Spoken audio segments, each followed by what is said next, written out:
같은 환경과 여건에서 비슷한 생활 습관을 가지지만 유독 더 살이 찌는 사람이 있습니다. 살이 특별히 잘 찌는 체질이라도 있는 걸까요? 오늘 이 영상을 보시면 그 비밀을 알 수 있습니다. 살이 쉽게 찌는 체질과 쉽게 찌지 않는 체질을 결정짓는 핵심 열쇠는 바로 단세지방산입니다. 장에서 만들어지는 물질인 단세지방산이 많고 적고에 따라 살이 찌느냐 안 찌느냐가 나눠지기 때문이죠. 이유는 이 물질이 바로 지방이 몸에 과도하게 축적되는 것을 막기 때문인데요. 이 원리를 알기 위해서는 먼저 단세지방산을 정확히 이해하고 넘어가야 합니다. 단세지방산 정의. 일반적으로 비만을 유발하는 체지방, 장세지방산은 탄소수가 16개 이상인 지방산인데, 단세지방산은 탄소수가 6개 이하인 짧은 길이의 지방산으로 지방이라기보다 산에 가까워 장내 환경을 산성으로 바꿔주는데요. 그래서 비만 예방, 혈당 조절, 면역력 상승 등의 효능을 보이고 몸 건강을 지켜줍니다. 이런 단세지방산은 그냥 만들어지는 것이 아니라 식이섬유와 장내 유익균을 만나 분해되어 만들어지는데요. 그 이유를 식이섬유가 장까지 도달하는 과정을 통해 자세히 알아보겠습니다. 식이섬유는 소화가 잘 되지 않기 때문에 위장과 소장을 거치지 않고 바로 대장으로 넘어오게 되는데요. 이때 장내 유익균과 만나 분해가 되어 대사산물이 생기게 됩니다. 이렇게 생긴 물질이 바로 단세지방산입니다.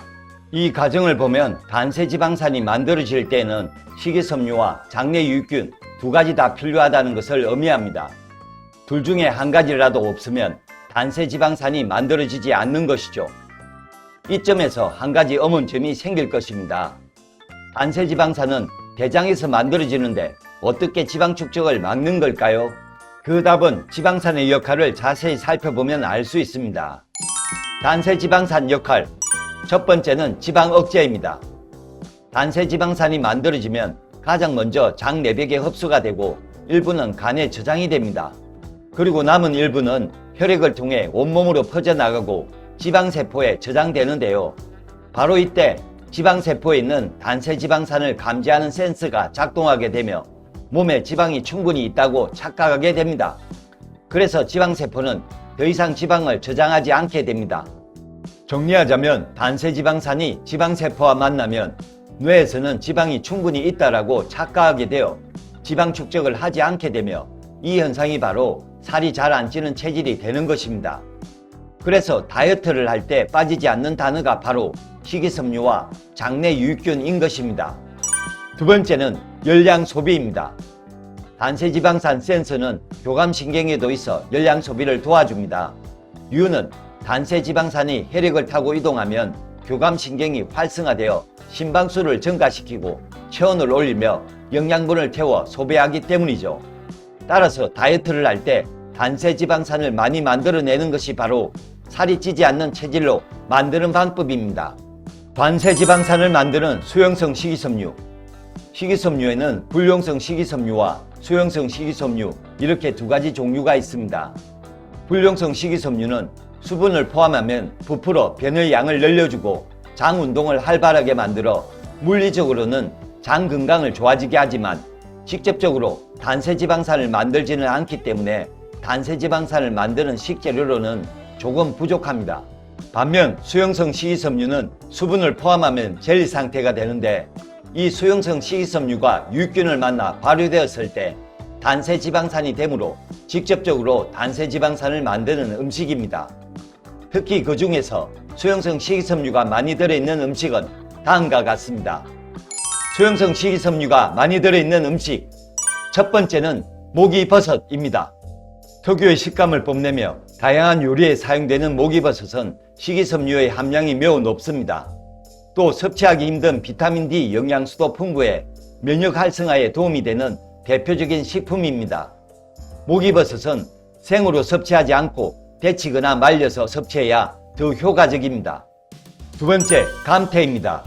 감태는 바닷속 깊은 곳에서 자라는 해조류로 식이섬유를 비롯한 몸속 노폐물 배출을 도와주는 영양소, 알긴산, 요오드, 칼륨 등이 풍부해 해양 폴리페놀로 불리우고 있습니다.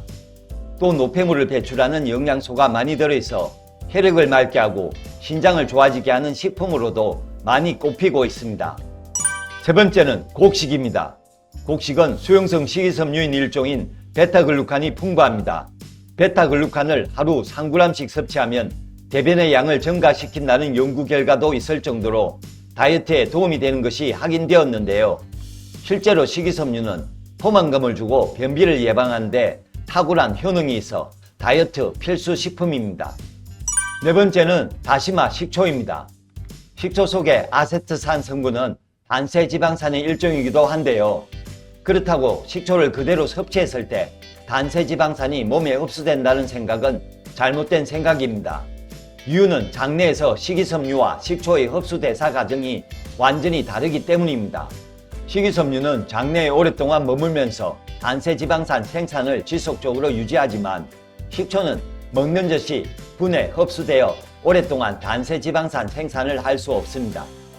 하지만 식초와 식이섬유가 많은 음식을 같이 먹으면 식이섬유 덕분으로 식초가 장내에 오랫동안 머물게 되어 단세지방산 흡수를 높일 수 있습니다. 특히 수용성 식이섬유가 풍부한 다시마의 경우 장에 오래 머무는 식이섬유 중 하나로서 식초와 함께 섭취하면 다시마 자체의 풍부한 식이섬유와 단세지방산의 시너지 효과를 얻을 수 있습니다. 요요 없이 건강하게 다이어트 하는 법, 장내 흡수율을 높이세요. 장내 점막인 뮤신은 식이섬유로 구성되어 있습니다. 그래서 장이 좋지 않은 분들의 대부분은 식이섬유가 부족해 점막 뮤신이 많이 손상되어 있습니다. 게다가 장내 미생물들은 식이섬유가 부족하면 장내 점막 뮤신을 갉아먹어 영양분으로 삼기 때문에 가만히 있어도 대장에 상처가 생기는데요. 이렇게 되면 아무리 많은 식이섬유를 먹어도 먹는 즉시 대장에 상처난 점막 뮤신을 채우기에 급급하여 장내 유익균은 굶주리고 죽게 됩니다. 결국 단세지방산도 만들지 못하는 것이죠.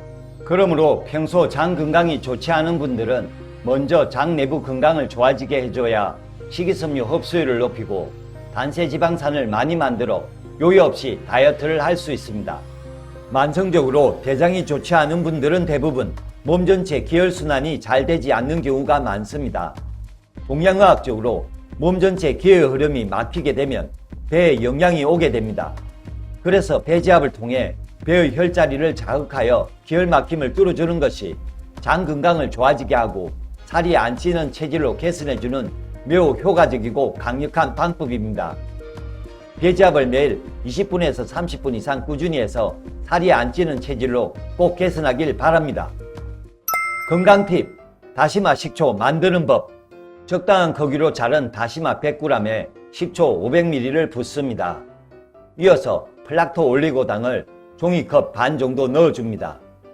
만들어진 다시마 식초는 일주일 상온 보관 후 다시마를 건져낸 뒤 식초만 냉장 보관해서 드시면 됩니다. 오늘 알려드린 방법을 잘 활용해서 건강한 다이어트를 하시길 바랍니다. 시청해 주셔서 감사합니다.